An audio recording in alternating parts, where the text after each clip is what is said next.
that dagger board's up way too much. No, don't jibe, Connor. Oh.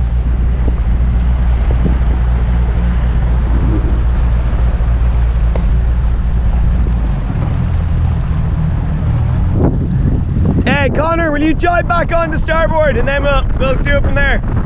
Cool. Okay, so if we look at Judy here first and then we'll move over to Connor.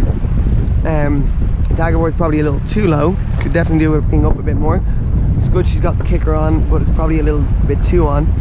If you have too much kicker off, your boom's too high and your leech moves forward, and then you tend to be a little out of control. Case in point, here we have a dagger board that's up quite high, a kicker that's quite loose, and the leech tends to bend forward. And if we look at the both of those guys together, we'll notice there's a lot more rocking on the left here, and the two reasons for that is it's definitely dagger board's up a bit more, so not as much grip in the water, but you can see his leech is wobbling a lot, which is kind of good. But at the same time, if the breeze picks up and that leech wobbles forward, the pressure pushes back on him and you'll capsize on top of yourself. So let's see how the guy's doing a jibe here. So we're looking pretty much the shipping container all the way down there is our marker.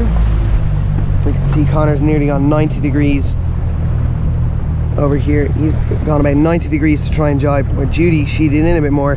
She was able to stay pointing downwind more, and you can see the spread between the two of these guys now. I don't even know if ends is that wide, but if that's our leeward mark down there in that shipping container, Judy is on point, keeping in the right direction, where Connor has done this massive angle to try and jibe, and all of a sudden he's way over on the left here. So Judy is well ahead of him after one jibe. Let's see if we can go again.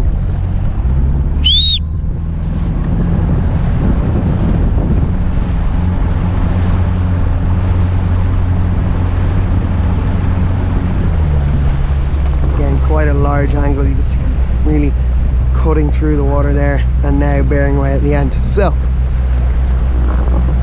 Connor, on this, right, let's get a little bit more dagger board down, right? You can always have a little bit more down, yeah? That's perfect.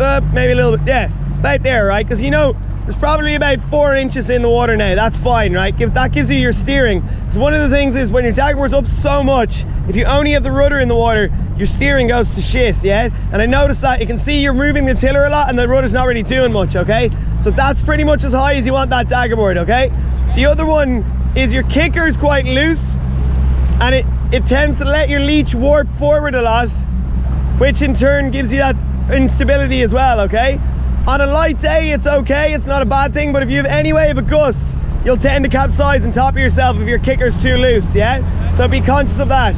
The other one is, when you were going for a jibe, right, because your kicker's loose and your leech is bowing right out, you have to bear a hell of a lot more away to try and get the sail to jibe. And then that's why when I was beside you and Judy there, when you guys were beside each other, you did this massive angle to try and get the sail to come across, right? Okay. So it's a bit counterintuitive. If you put on more kicker before the jibe on a day like today, pulls the leech in, allows you to jibe the sail quicker without having to bear off so much, yeah? Okay, yeah. So give that a shot for the next one.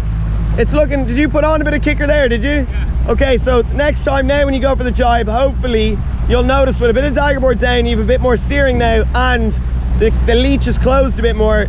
It'll jibe a bit easier. You won't have to do such a big angle, yeah? Okay, cool. Let's see. Yes! Yes! Haha! The theory works! Brilliant. So you can see there, his angle was so much smaller and the sail just came across with him, no bother. And you can see the speed as well. So that's brilliant to see.